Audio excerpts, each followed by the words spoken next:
اس صورت کے اندر زجروں کے اوپر زور دیا گیا، اور جو رب تعالیٰ کی پیچھے صفات گزری ہیں مشرکین نے ان کا اعتراف کیا، اور اب یہاں سے پھر اللہ رب العزت زجر بیان فرما رہے ہیں کہ ہر چیز کا خالق مالک اللہ کی ذات ہے، اللہ کے علاوہ کوئی خالق اور مالک نہیں ہے۔ تو رب تعالیٰ فرماتے ہیں میرے پاک پیغمبر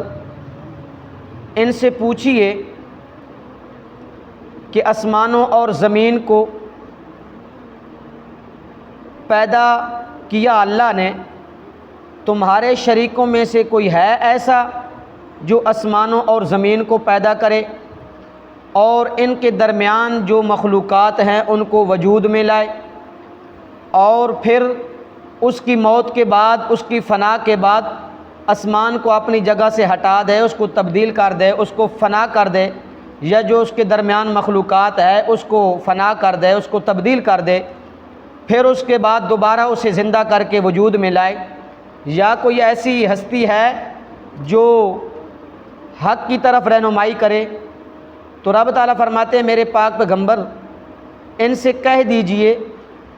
فرمایا کہ یہ ضد، اناد اور ہٹ درمی کی وجہ سے جواب نہیں دیں گے، تو کہہ دیجئے کہ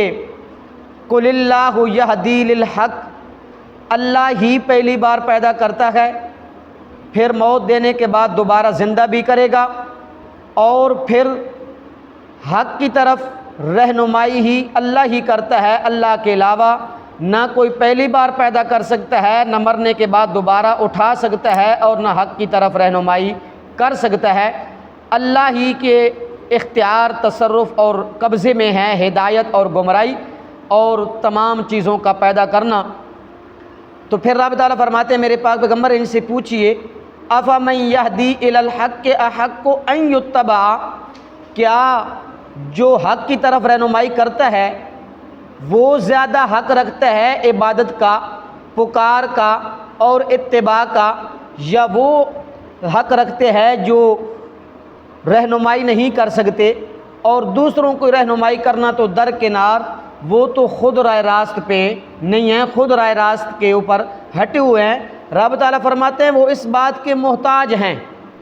وہ اس بات کے محتاج ہیں، وہ خود رستہ نہیں دیکھ سکتے۔ جو خود رستہ نہ دیکھ سکے وہ دوسروں کو رستے کیسے دکھائے گا؟ وہ تو اس بات کا محتاج ہے کہ اس کا دوسرا آدمی ہاتھ پکڑ کے اس کو رستے کے اوپر چلاتا ہے، اس کو کسی سائے کے اندر، سائے کے نیچے کیا کرتا ہے، اس کو بٹھاتا ہے۔ رب تعالیٰ فرماتے ہیں وہ تو اس بات کے محتاج ہیں۔ کیف تحکمون، تمہیں کیا ہو گیا، تم کیسے فیصلے کرتے ہو، تم کیسے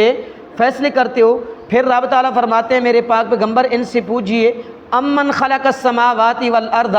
زمین و آسمان کو کس نے پیدا کیا؟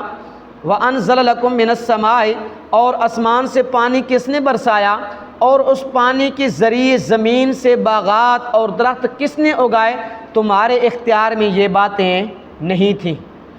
آسمان کو بنانا، زمین کو بنانا، آسمان سے پانی برسانا، پھر مردہ زمین سے اور مردہ زمین کو زندہ کرنا، پھر اس سے درخت اگانا، باغات اگانا، گھاس اگانا، رب تعالیٰ فرماتے ہیں یہ تمہارے اختیار میں نہیں تھا۔ یہ ساری کی ساری چیزیں کس کے اختیار میں تھیں؟ اللہ ہی کے اختیار میں ہیں، اللہ کے علاوہ کسی کے اختیار میں نہیں ہیں۔ اسی طرح حضرت ابراہیم علیہ السلام نے اپنے باپ سے کہا اذ قال لأبیہ یا ابت لم تعبد ما لا یسمع ولا یبصر ولا یغنی عنک شیئا، اے میرے پیارے ابا جان، اللہ کو چھوڑ کر جن کی تم عبادت کرتے ہو وہ اندھے ہیں، بہرے ہیں، وہ تمہارے کچھ کام نہیں آ سکتے۔ جو اندھا ہو، رستہ نہ دیکھ سکے، وہ دوسرے کو رستہ دکھا سکتا نہیں۔ جو خود نہ سن سکے وہ دوسرے کی سن سکتا نہیں۔ جو خود اپنے کام نہ کر سکے وہ دوسروں کے کام کر سکتا نہیں ہے۔ اسی طرح قوم سے فرمایا، اسی طرح قوم سے بھی فرمایا کہ تم اپنے ہاتھوں سے بناتے ہو، اپنی بنائی ہوئی ہاتھوں سے کیا کرتے ہو، ان کی اللہ کو چھوڑ کر ان کی عبادت کرتے ہو، یہ تم کیسی غلطی کر رہے ہو، اور تمہاری عقل ٹھکانے نہیں رہی، عقل ٹھکانے نہیں رہی۔ اور میرا رب تو وہ ہے رب حضرت ابراہیم صلی اللہ علیہ وسلم نے فرمایا اپنی قوم اور باپ سے، جس چیز کی تم عبادت کرتے ہو، تم پوجتے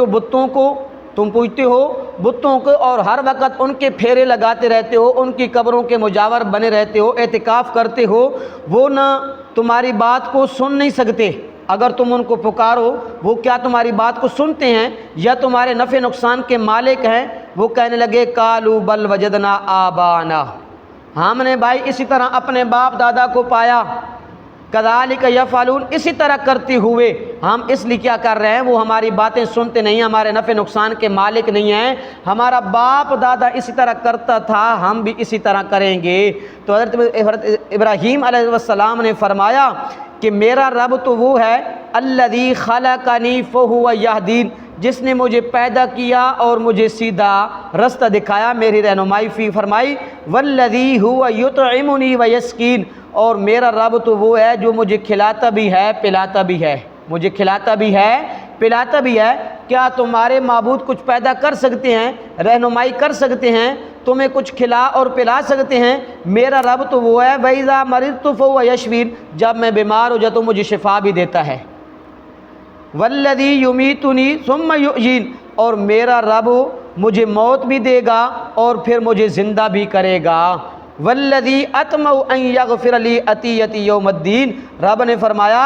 حضرت صلی اللہ علیہ وسلم فرما رہے ہیں اللہ وہ ذات ہے جس سے میں امید رکھتا ہوں ان یغفر لی، کہ مجھے بخش دے گا، خطیئتی میری خطائیں، یوم الدین قیامت کے دن میری خطائیں بخش دے گا۔ حضرت ابراہیم علیہ السلام نے فرمایا میری رب کی صفات یہ ہیں، وہ خود کھانے سے پاک ہے، دوسری مخلوق کو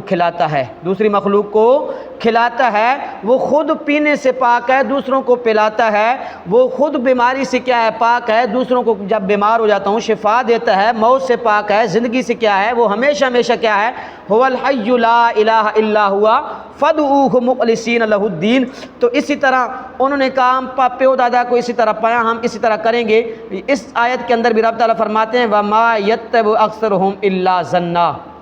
اکثر ان میں سے پیروی نہیں کرتے مگر گمان کی، ماذ وہم و گمان اور تخمینے کی۔ ان الظن لا یغنی من الحق شیئا، لوگوں کی دیکھا داکھی، لوگوں کے پیچھے چلتے ہیں، لوگ یہ کر رہے ہیں، اگر ہم نے یہ نہ کیا تو لوگ کیا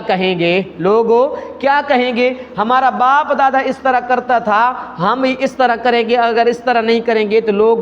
تانے دیں گے کہ پیو دادے کا دین چھوڑ دیا۔ تو رب تعالیٰ فرماتے ہیں ان الظن لا یغنی من الحق شیئا، حق کے مقابلے میں ظن، یقین کو چھوڑ کر ظن کو اور گمان کو اختیار کیا، تو رب تعالیٰ فرماتے ہیں یقین کے مقابلے میں گمان اور ماذ تخمینے اور ظن کام نہیں کرتا۔ ان اللہ علیم بما یفعلون، رب تعالیٰ فرماتے ہیں جو کچھ تم کر رہے ہو نا اسے میں خوب جانتا ہوں، میں عالم الغیب ہوں، میں تو سینوں کے رازوں کو بھی جاننے والا ہوں۔ تو معلوم ہوا کہ خالق بھی اللہ کی ذات ہے، مالک بھی اللہ کی ذات ہے، ہدایت اور گمراہی بھی اللہ کے اختیار میں ہے، اللہ کے علاوہ کسی اور کے اختیار میں نہیں ہے۔ علی عمل کی توفیق۔